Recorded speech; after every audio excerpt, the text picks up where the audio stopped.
It's one of the greatest stories ever told, a delight for generations of schoolchildren. But could Noah and the Ark actually be true?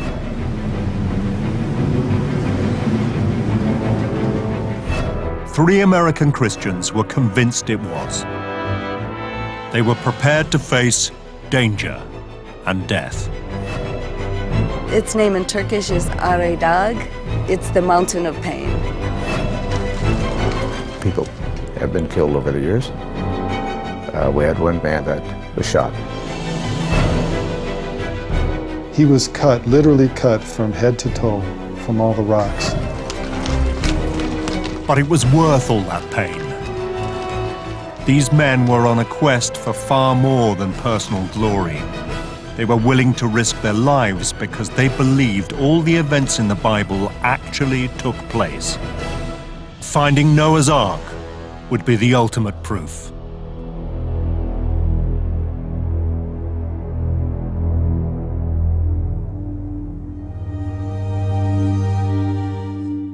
Of all the tales in the Bible, Noah and his Ark is perhaps the most fabulous.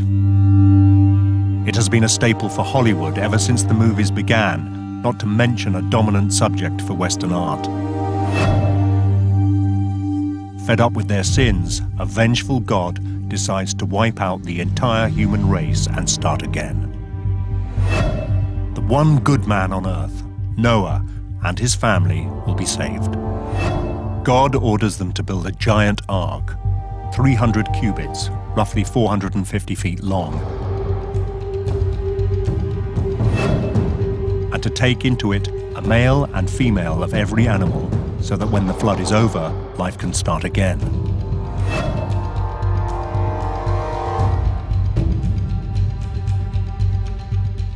But is this all just a story, or could it possibly be true?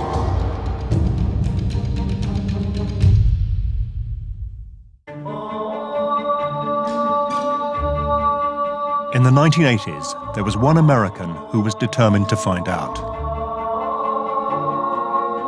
Even if it meant searching for an ancient boat on a massive mountain in bandit country where the locals worshipped a very different god. But then this explorer was used to hostile environments. Liftoff. We have liftoff at 9:34 landing daylight time. Colonel James Irwin was one of the pioneers of space travel. Oh boy, it's beautiful out here. What? It's a nice little crater in it. In 1971, he was the lunar module pilot of Apollo 15 and became only the 8th person to walk on the surface of the moon. Look at that. I think we found what we came for. Crystal rock, huh? Yes, sir. You better believe it. He spent 3 days there, moonwalking and collecting samples, including the Genesis rock. Joe, this crater is a gold mine. And there might be diamonds in the next one. To the untrained eye, it looked like just another rock, but its large crystals showed it to be a section of primal lunar crust, formed during the earliest history of the solar system. It was a key to many mysteries. It stands as a major clue in unraveling the formative processes of the moon, the Earth, and the planet. That rock made Jim Irwin famous. It was named after the book of Genesis, the first part of the Bible which tells the story of the creation of the world. According to the Bible, this happened some 6,000 years ago, but when scientists actually examined the rock, they announced it was a lot older, some several billion years. But what the public didn't know was that something else took place to Colonel Irwin on the moon, which was far more profound, at least for him. Contact. Bam. Roger, roger, Falcon. What drove him these last 20 years of his life was the experience on the moon. He would have problems on the moon, like the lunar rover wouldn't work. The lunar rover was the vehicle that had been developed especially to cope with the precarious conditions on the moon's surface. But it developed a major problem. The steering wouldn't work. I don't have any front steering, Joe. It's like just rear steering, Dave. Yeah. The mission was in jeopardy. They had come all that way for nothing. Okay, we're moving forward, Joe. Roger. It was an all-wheel drive, and not all the wheels were working, and they worked on it and couldn't figure it out. Nobody at Mission Control, 250,000 miles away in Houston, Texas, had any idea what to do.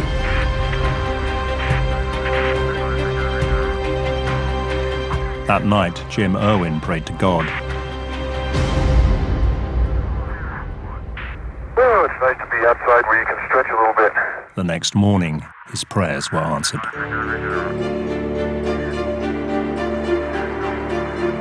August 1st, Scott and Irwin prepared for their second day on the moon. And as Scott checked the inoperative forward steering of the rover, You know what I bet you did last night, Joe? You let some of those Marshall guys come up here and fix it, didn't you? It works, Dave? Yes, sir. It's working, my friend. Beautiful. It worked fine. They didn't do anything, they just started, and he says there was instances throughout the flight where he just felt God's hand was so present. Oh, look at the mountains today, Jim, when they're all sunlit. Isn't that beautiful? Really is. By golly, that's just super. Dave, I'm reminded of a favorite biblical passage from Psalm. I look unto the hills, from whence cometh my help.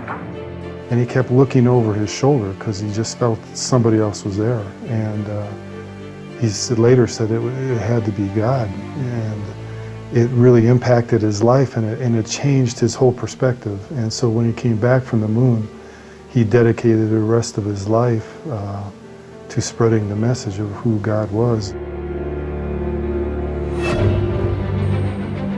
Jim Irwin was now a man with a new mission.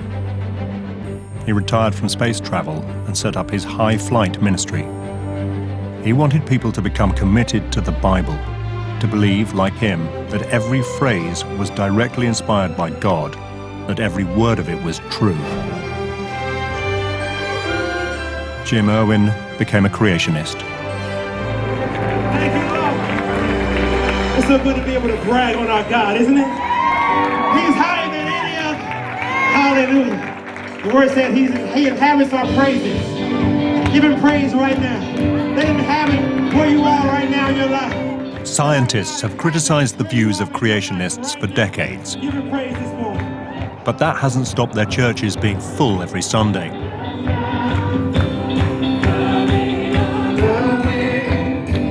Others might ridicule them, but here in Manassas, Northern Virginia, they are quite convinced that evolution is wrong. They believe that men and women were created just 6,000 years ago, just as the Bible says.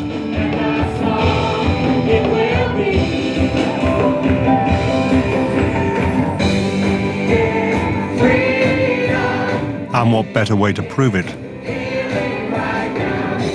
than to find the ship of Noah? It would transform not only our understanding of the origin of species, it would even be clear evidence for the existence of God.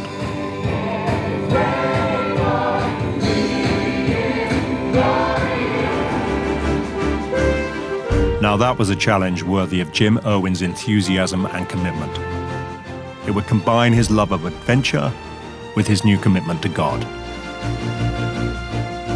He read his Bible more carefully than ever before. If it said it in the Bible, it was fact for Jim. And so the fact that in Genesis it speaks about the Ark of Noah, and it just stirred inside of him the thrill of exploration.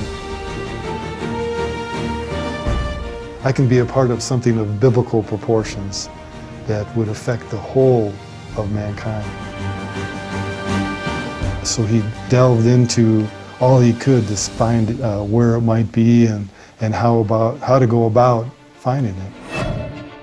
So in between meeting world leaders and heads of state, he planned his second great expedition. This time, not with fellow astronauts, but with family and friends, including his new son-in-law. We were on a run up in Boulder, Colorado. We came to a high spot overlooking the city, and he goes, you know, I'm thinking of heading to Turkey to look for the Ark of Noah. Would you be interested? Interested? John could hardly contain his enthusiasm.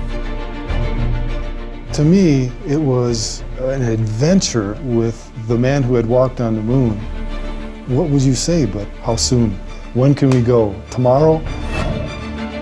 But if space travel had taught Jim Irwin anything about exploration, it was the importance of preparation. And so they started practicing on the hills near their home in Colorado Springs.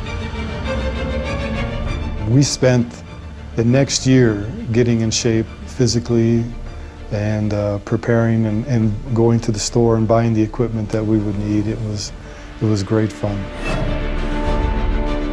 But for Colonel Irwin, it was much more than that. There could be no greater prize than finding Noah's Ark. It truly would be one small step for man, one giant step for mankind. And the amazing thing was, the Bible had told him where to look.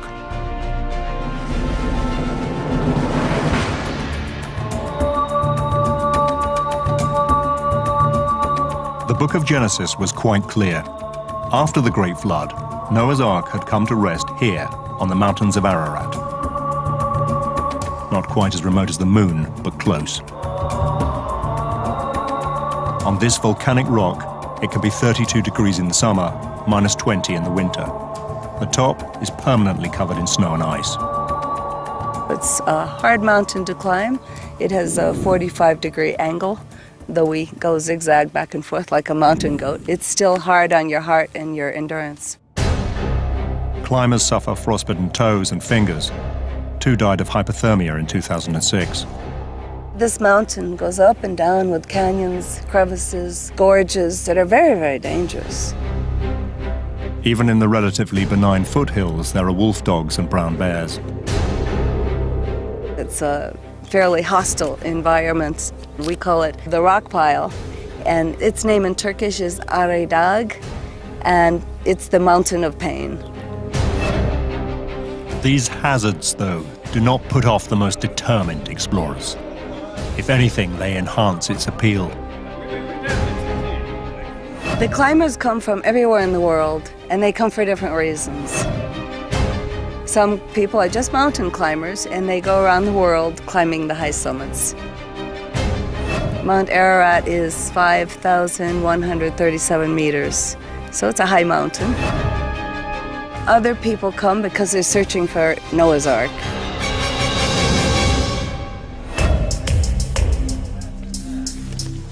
But few were as serious and committed as Jim Irwin. He needed to be. His task was huge. The mountain isn't just 25 miles wide. It is spread out over some 380 square miles.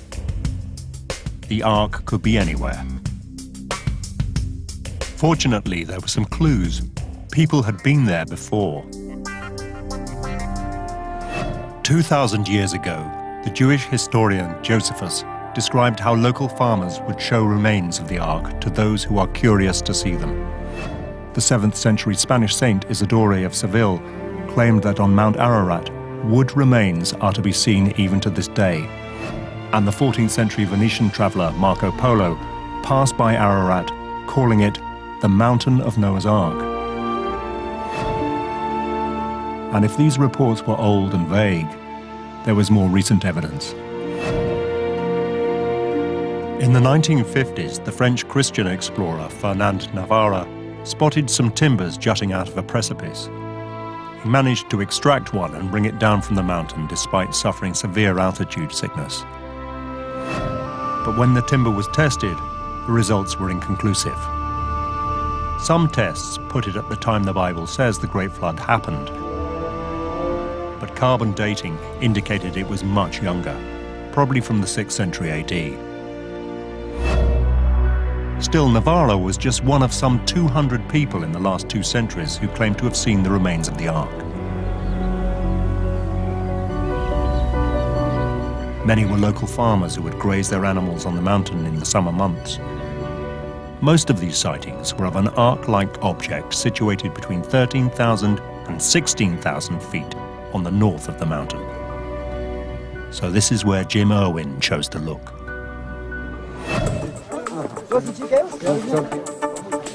In the summer of 1982, he set out up the slope of Mount Ararat with a small team, including his son-in-law, John Christensen.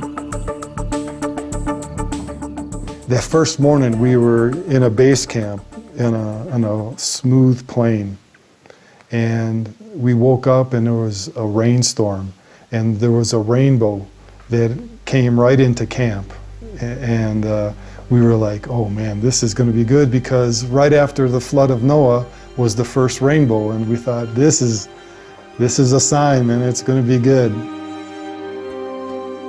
Jim Irwin was back in his element.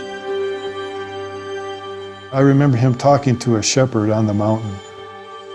This man had spent his whole life as a shepherd, and now he's old and weathered, and he meets Jim, and Jim is explaining to him through the interpreter, yes, I've been on the moon.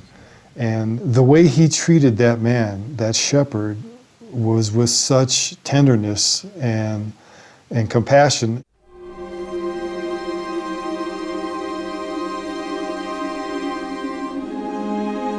Over the next few days, hope started to fade.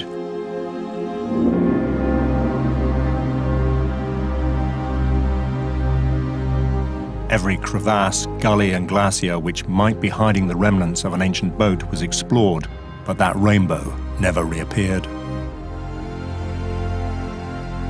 It was a lot tougher than we thought it was, because it's such a volcanic area, and the mountain is a lot of loose rocks, so it was really almost like 3 steps up, 1 step back.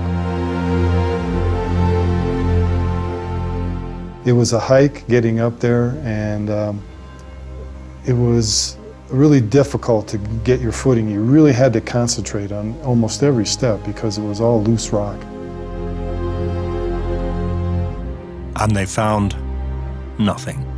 No shape of a hidden ark, no beam of wood, not even a plank of petrified timber. Jim Irwin was completely dispirited. Worse was to follow. He says, I'm going back to base camp, and he unfortunately broke his own rule of never hiking alone. And so he went down, and we were in communication with base camp, and they said he had never returned. And it was dusk. The team were deeply worried. Mount Ararat was not a place to spend the night on your own. We started out from on top, coming down as far as we could to look for him. But then it just got too dark and dangerous, so we retreated, and we waited until the next morning. They dreaded what they might find.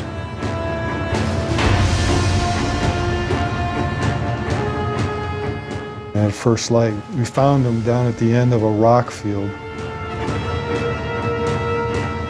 He was unrecognizable because he had been covered with blood and hit by rocks from a rock slide. He was cut from head to toe from all the rocks. There was no medical equipment on hand. Nobody was quite sure what to do.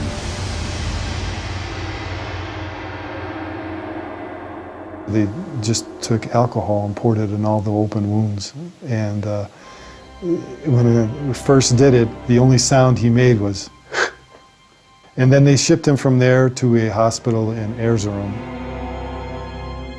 It was touch and go. He had lost a lot of blood, and he was very fortunate to survive. It was a miserable experience for a man who had gone all the way to the moon. But it did not deter him from going back several more times, always to return empty-handed. There had been people telling him that, you know, you're going to find Noah's Ark and it's going to happen, and we all thought if there was going to be somebody who finds it, it's going to be Jim. Good liftoff, automatic.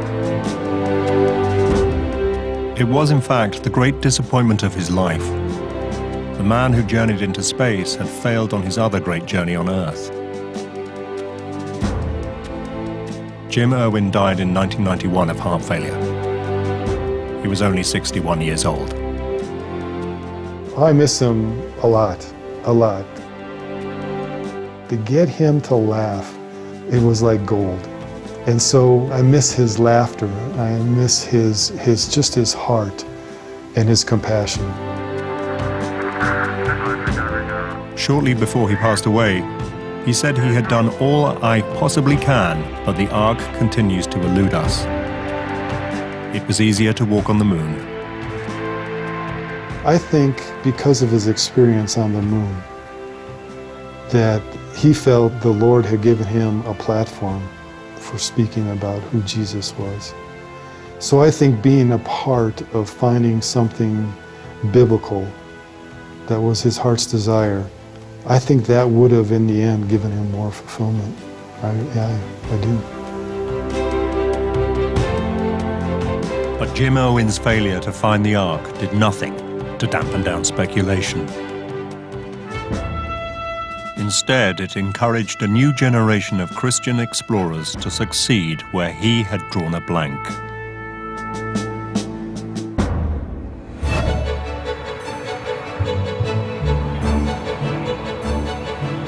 Deep in suburban America, searching for the Ark became fashionable, the kind of adventure any young creationist might aspire to.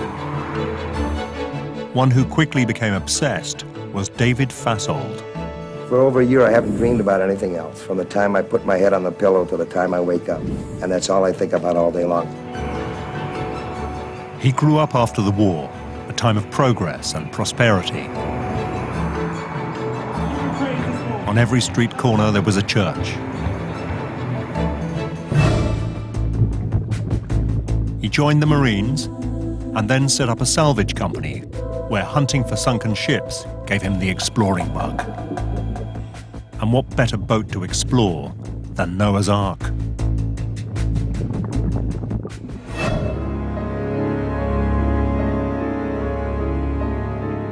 Fasold knew the story by heart. He'd been brought up as a member of the Plymouth Brethren, an evangelical strand of Christianity known for its strict adherence to the Bible. Now he read his scriptures and pored over other ancient texts late into the night. He reached an interesting conclusion. There was nothing in Genesis that said the boat had to be on Mount Ararat itself. It could be anywhere in the area. One of the problems we have is that all of these expeditions are of Mount Ararat. The Bible does not say Mount Ararat. The Bible says the mountains of Ararat. And that is probably a very different place.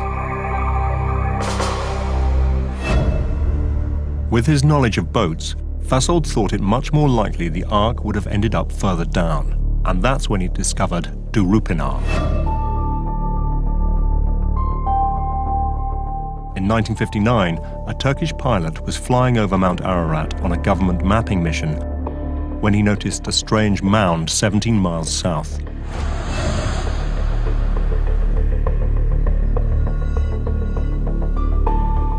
It was shaped like a boat, and its dimensions were similar to the description of the Ark in the Bible. Its height was exactly the same.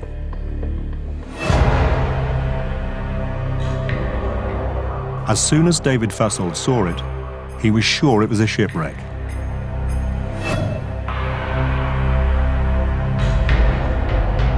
And he was convinced he would be the person to prove it. But there was one thing he had not taken into account. Mount Ararat has always been a lawless part of the world. A buffer between Turkey, Armenia, and Iran. Most of the people who live here are Kurds. They resent being part of Turkey. By citizenship, they are Turkish, and their ID says they're Turkish, but they are Kurdish by their heritage and their cultural identity. They speak a different language, actually, here. So Duha Bayazit, the nearest town to Mount Ararat, and the base for any expedition to find the Ark, is a strange and uneasy place. It is full of Iranian smugglers, Turkish police, and Kurdish rebels who are terrorists to some, freedom fighters to others. In 1984, the Kurdistan Workers' Party, the PKK, began a military campaign which would claim over 40,000 lives. The landscape may look like biblical times, but it's racked by present-day problems. The Turkish government has turned the entire eastern province, NATO's first line of defense, into a vast armed camp under martial law. Exotic it is, but it's also tense.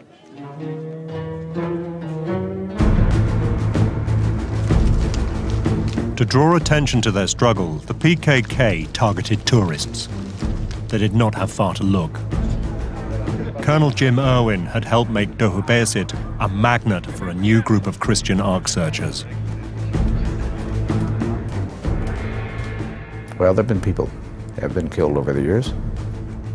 We had one Turkish man working for us that was shot. There have been a lot of people that have been hurt physically and financially. But we've got a job to do, and whatever the cost.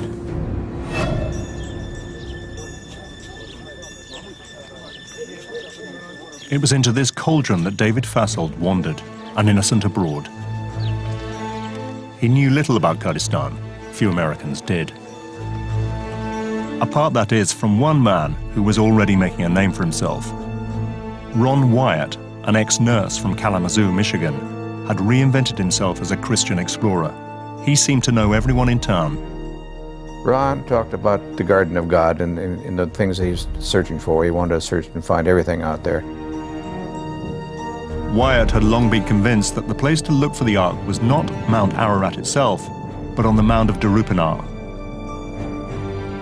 It shows that the vessel came right through here. David Fasold had found a kindred soul, and he had something that Ron Wyatt hadn't, an engineer's mind. They teamed up and decided to do the kind of exhaustive exploration that would finally win over the skeptics. Have you ever seen anything like this? Look at the grain in this thing. It almost looks like wood. Fasold took the lead. Any boat of the time, he argued, would have needed iron rivets to hold it together and stay afloat. So all you needed to prove that the remnants of the Ark were buried underneath was to scan the earth for iron. All right, now I'm going to skip this one. This would show, at the very least, that there was an ancient boat there. And what boat could it be but the Ark? With cameras watching and an impressive-looking machine that some said was a molecular frequency generator, but others claimed was just a glorified metal detector, Fasold started searching. Soon he got a result. His machine picked up a pattern of iron with a shape 450 feet long, exactly the 300 Egyptian cubits laid down in the Bible. Could this really be the Ark? David Fasold and Ron Wyatt were absolutely sure it was, as their local guide of the time remembers. It's definitely now been decided that Noah's Ark is here.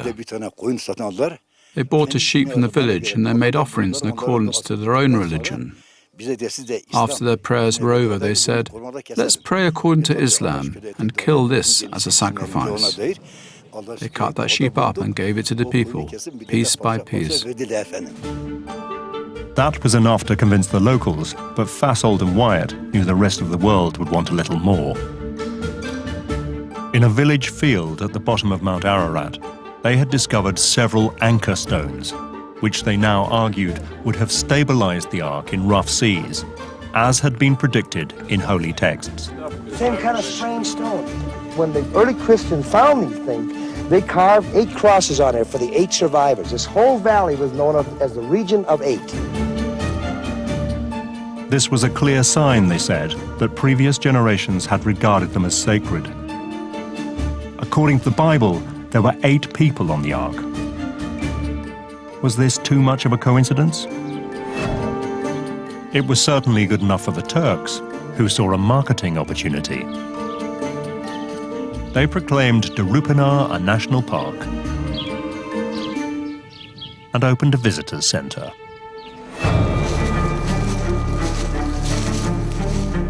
The Kurds saw an opportunity too. The PKK kidnapped Wyatt and 4 other members of the team. They were held for 3 weeks. Ron Wyatt came home 20 pounds lighter and walking with a slight limp, but in otherwise good health despite being held hostage for 3 weeks. When they were released unharmed, it was a major news event. They couldn't speak our language, but we got the message right quick. They made us put our hands up, and then they took us off up through the hills. Wyatt says he and his companions were lined up for execution. They would have killed us. Wyatt appeared in good health and good spirits, and he says he's convinced now more than ever he has discovered Noah's Ark. Christian America treated them as heroes. Fasold and Wyatt's discoveries led to fame, TV specials, and best-selling books.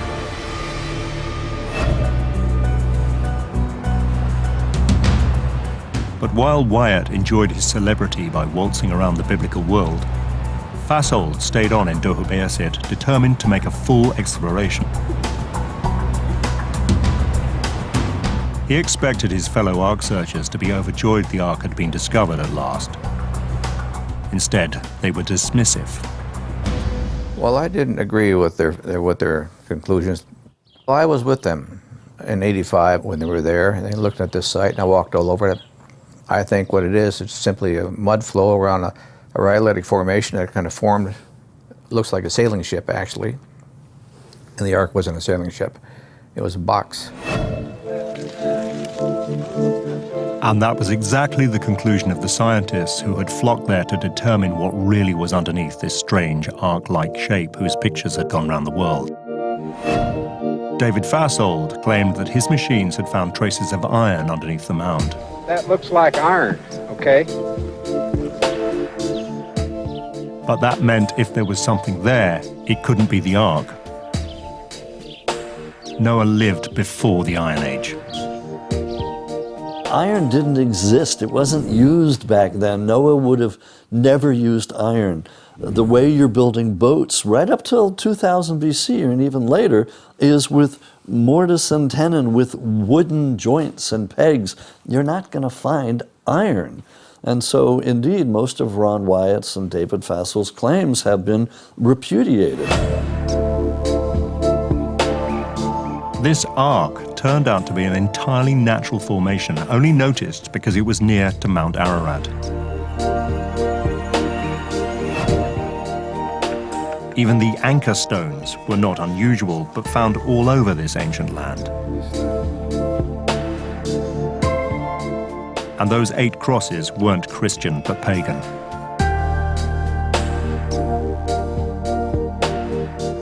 The Turks were not pleased at all. They had spent a lot of money on their visitor center. Their signs said it was the site of Noah's Ark, and that's what it remains, even today. Noah's Ark National Park.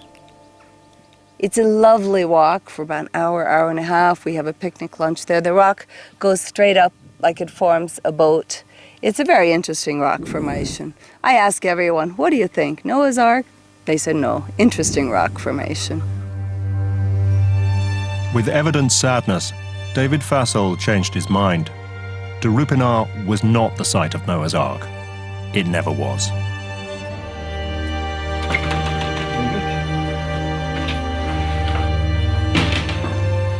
For many years, he had believed it was much more. And when his belief faltered, he never really recovered. He died a few years later at the age of 59 of cancer, possibly brought about by those long days in the Turkish sun. Even more than Jim Irwin, the search for Noah's Ark had taken its toll. When he died, he was penniless. He'd spent all his money looking for the ancient boat.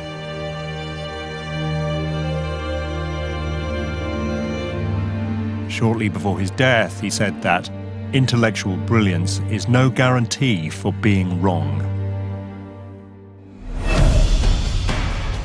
But one Christian Ark hunter has no intention of being wrong. Richard Bright has given his life to searching for the Ark. He was brought up in Minnesota as a Christian, but for the first 20 years of his life, his faith had not meant a great deal. But in 1966, he had an experience which changed his life. He served in Vietnam. Under enemy fire, he directly connected to God. I was in a certain place, and a little voice told me to move. And I told my buddy next to me, I says, "Did you say something?" He said, "No." And the voice came to me again, a little stronger. "Move." I said, "What'd you say?" "Nothing. Be quiet." The third time, I said, "We're out of here." He said, "Okay." Well, we just jumped in the vehicle, and I hadn't driven 100 feet, and the first mortar round blew the wall apart where I had been leaning against. Bright is convinced that voice came from God and saved his life.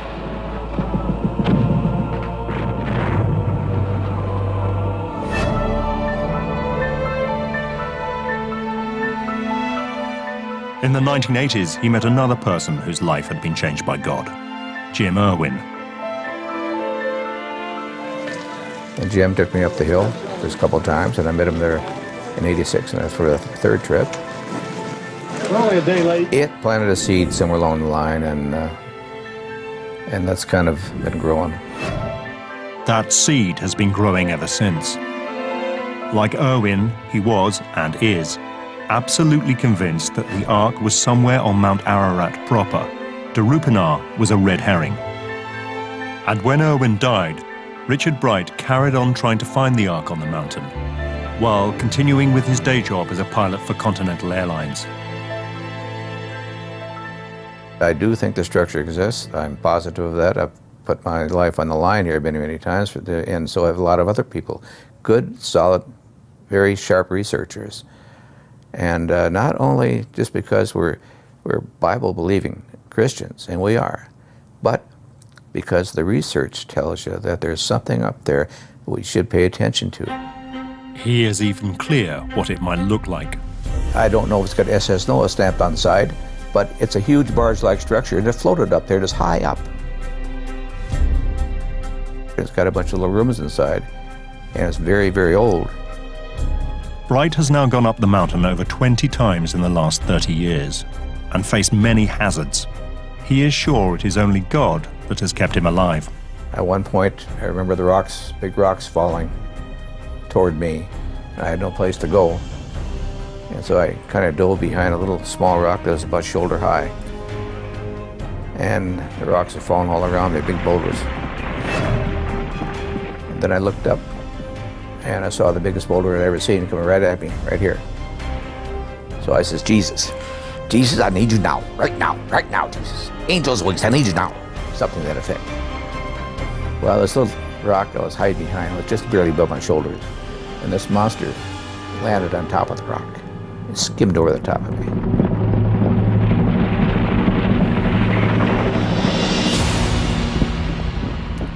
Missed me by less than a foot. And had that rock not been there, I'd be big body parts all over the place.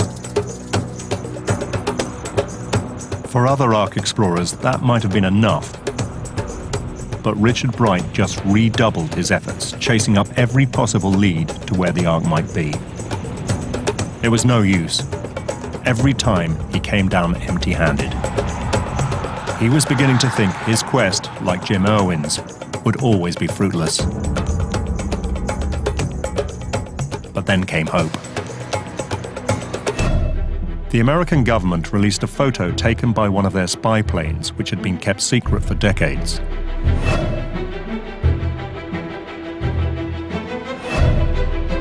It showed an unidentified shape high up on the northern slope of Mount Ararat in exactly the same place as many of the most credible sightings had been. Was this the Ark? And then in 2003 came something else.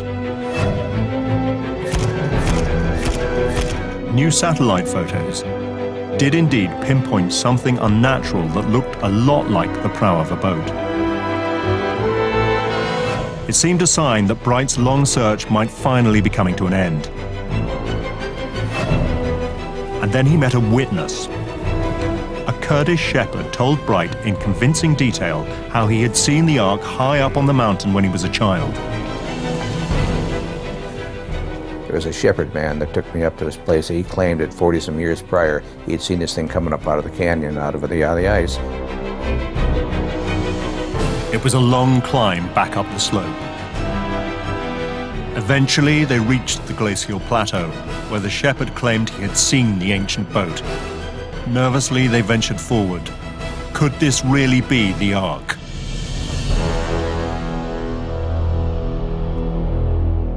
Their hearts sank when they realized the place where the Ark was said to be was now covered by a collection of boulders. We went up there ultimately and dug a big hole, but we didn't find anything. But the shepherd had dug it with us. He wanted to let us know he was telling the truth, and we don't think the man was lying to us. Bright believed him and started putting together a team that could uncover the Ark once and for all. But he then realized he had a rival. This team were creationists too, but they were not from the American suburbs, but from Hong Kong, a city known more for its pragmatic commitment to making money than for any biblical belief. They called themselves Noah's Ark Ministries International, and in 2007 they announced a great success. They had found a piece of ancient petrified wood, which they had dated as 4,800 years old. But others were not so sure. Some of the recent claims by expeditions that have gone there, both the Chinese recently or other expeditions in the last 5 years, have made claims for petrified wood and other things where it's not wood at all, it's stone. And if they had had a geologist with them, he could have told them right then and there, no, don't waste your time, that's just an outcrop of stone. The Chinese were adamant their specimen was wood and pointed to scientific analysis as proof. Some of Richard Bright's colleagues did join forces with them for a while, but the collaboration didn't last long. Like many climbing arrangements, what sounds good over a cup of mint tea tends to evaporate 15,000 feet up a freezing cold mountain.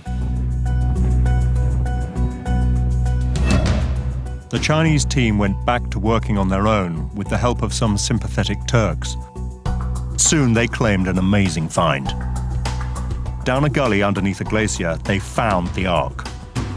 And they even filmed it. My initial reaction when I heard the news of the Chinese expedition that had found Noah's Ark was, oh boy, here we go again. The Chinese video showed their team deep inside a crack in the mountain.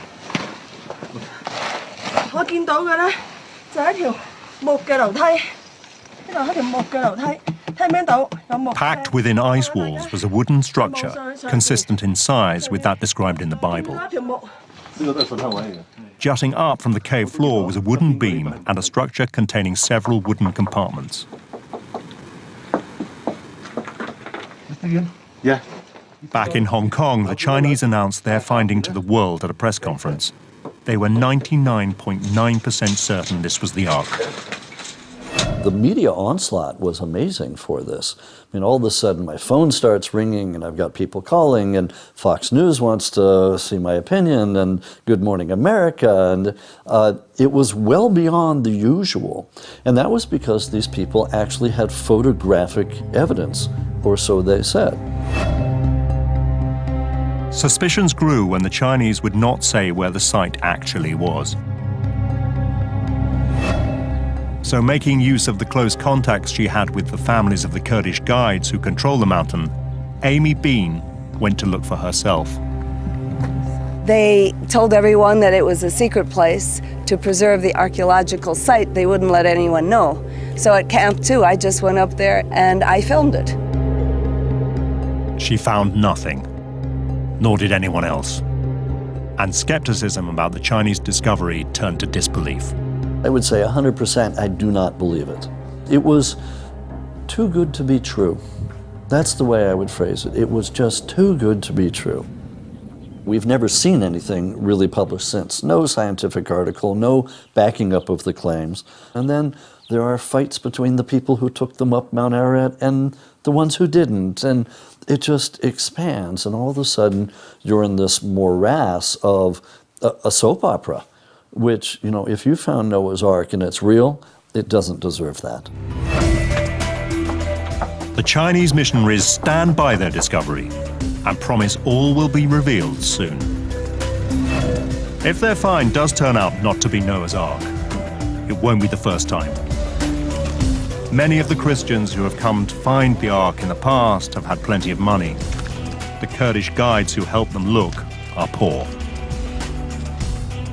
We're sitting in Topçana village, and the guide families live here. The men in the families have to support fairly large families, mother, father, sisters, wife, and children, sometimes 5 or 10 people one guide is supporting.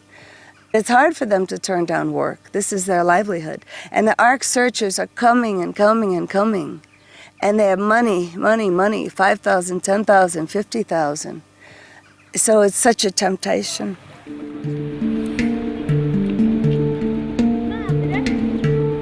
It is summer in the valley. The snow line has receded on the great mountain of Ararat. Everyone is looking forward to the short tourist season. Soon the climbers will arrive.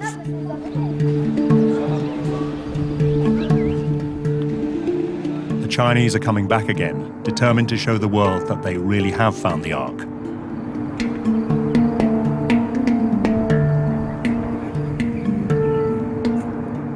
Other creationist teams are here too, including veteran Noah's Ark explorer Richard Bright, this time with his dream team.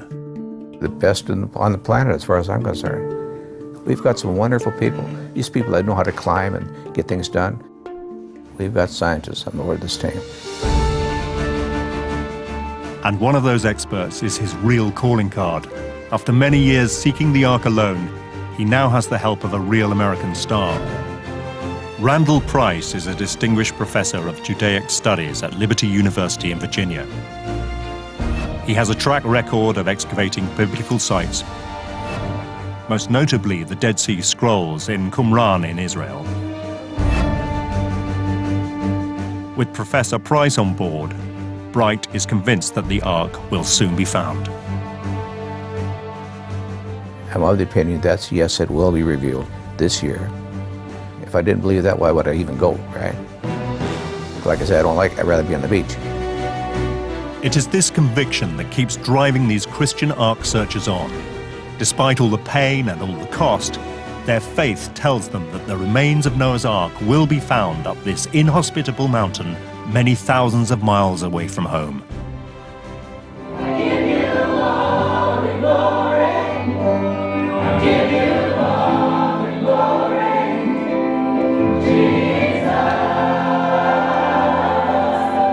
The religious sincerity of Ark searchers like Jim Irwin, David Fashold, and Richard Bright is not in doubt, even to those who do not share their beliefs.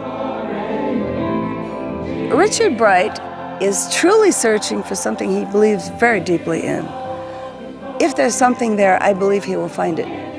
When I first met Richard, when he was still trying to convert me, he was always say, "Amy, please open your heart to Jesus. I'm trying to save you before it's too late." But I did say, "Richard, if you find Noah's Ark on that mountain, I'll be a believer." We don't care who finds it. We don't care what mountain it's on. We just want it found because we believe that it does, in fact, still exist. We're almost there. We're almost there.